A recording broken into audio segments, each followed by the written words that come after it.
سعد بن معاذ رضی اللہ عنہ، بڑے جلیل القدر صحابی، بڑے پائے کے صحابی، ایسے صحابی کہ ان کی موت جب واقع ہوئی تحرک لہ العرش، عرش رحمان ہل گیا، عرش رحمان حرکت کرنے لگا ان کی موت پر۔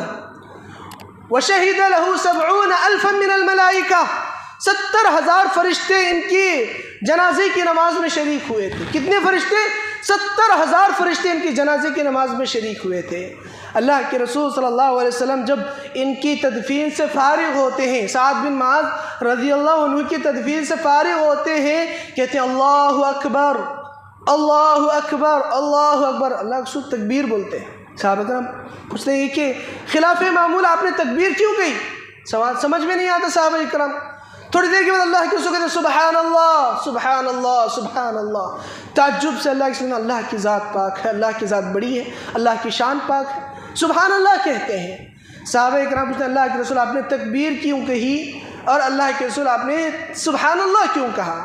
اللہ کے رسول فرماتے ہیں کہ جب سعد بن معاذ کی تدفین سے ہم فارغ ہوئے تو میں نے دیکھا کہ اس نیک بندے پر قبر ایک مرتبہ مل گئی، ایک مرتبہ اس نیک بندے پر اللہ نے قبر کو ایسے ملا دیا، جو قبر نے ان کو ایک مرتبہ دبوچا۔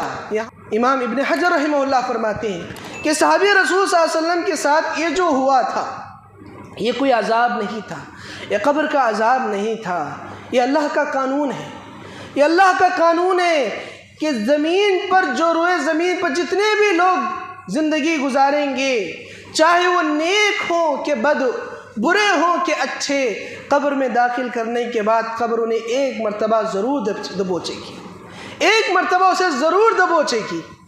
اسے معلوم ہو جائے گا کہ قبر کیا ہے، قبر پر جو اکڑ کے چلنا کیا ہے، زمین پر اکڑ کر چلنا کیا ہے، اور زمین پر اللہ کی بغاوت کرنا کیسا ہے، اللہ کی نافرمانی میں زندگی گزارنا کیسا ہے۔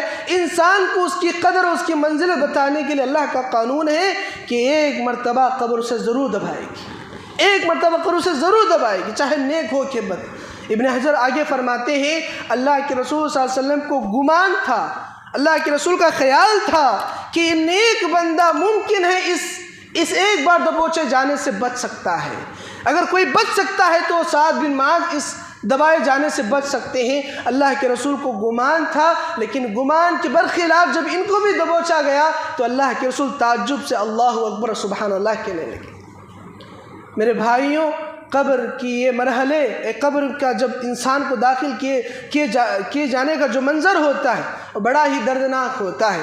اللہ کے رسول صلی اللہ علیہ وسلم بقیع میں موجود تھے، ایک میت کو لایا گیا، ابھی دفن کرنے کے لیے قبر کو تیار کیا جا رہا ہے۔ اللہ کے رسول صلی اللہ علیہ وسلم نیچے بیٹھ جاتے ہیں، زمین کروج رہے ہیں اور روئے جا رہے ہیں، یہاں تک کہ آپ کے آنسوؤں سے داڑھی تر ہو جاتی ہے، اور رو رو کر کہتے ہیں یا اخوانی یا اخوانی اعدوا لمثل هذا اعدوا لمثل هذا اعدوا لمثل هذا، اے میرے بھائیوں اس قبر کے مرحلے کے آنے سے پہلے اس کے لیے تیاری کر لو، قبر کے اس مرحلے میں آنے سے پہلے اس کے لیے تیاری کر لو۔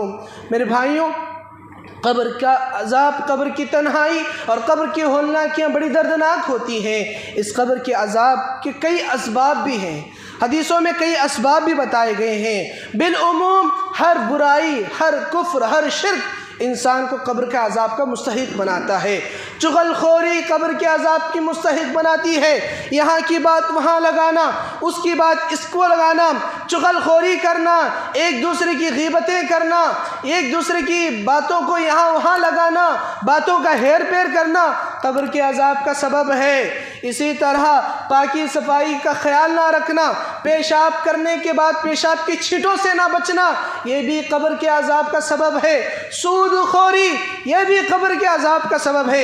ابن عباس رضی اللہ عنہ فرماتے ہیں ایک مرتبہ نبی صلی اللہ علیہ وسلم ایک قبر سے گزرے، دو قبروں سے آپ کا گزر ہوا، قبروں سے آپ گزر رہے تھے تو آپ نے فرمایا انہما لیعذبانی، یہ دو قبر ہیں، ان دونوں قبروں کو عذاب دیا جا رہا ہے، وما یعذبان بکبیر، اور کوئی بڑے گناہ کی وجہ سے ان کو عذاب نہیں دیا جا رہا ہے، بلکہ وہ گناہ جنہیں میں اور آپ معمولی سمجھتے ہیں، ایسے گناہوں کی وجہ سے انہیں عذاب دیا جا رہا ہے۔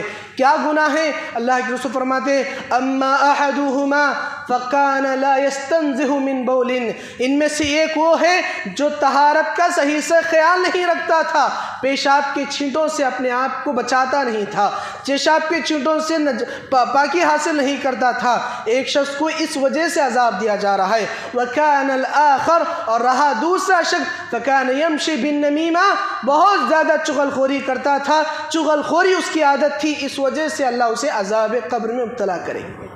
عذاب قبر کی ایک اہم وجہ چغل خوری، پاکی صفائی کا خیال نہ رکھنا۔ اللہ سے میں دعا کرتا ہوں کہ اللہ تعالیٰ مجھے اور آپ کو ان اعمال پر عمل کرتے ہوئے اپنے عملی زندگی کو سدھارنے کے اللہ مجھے اور آپ کو توفیق عطا فرمائے۔ اللہ ہم سب کو قبر کے عذاب سے نجات عطا فرمائے، اور قبر کے مراحل میں اللہ مجھے اور آپ کو آسانی عطا فرمائے، آمین۔ استغفر اللہ لی ولکم ولسائر المسلمین من کل ذنب انہ هو الغفور الرحیم۔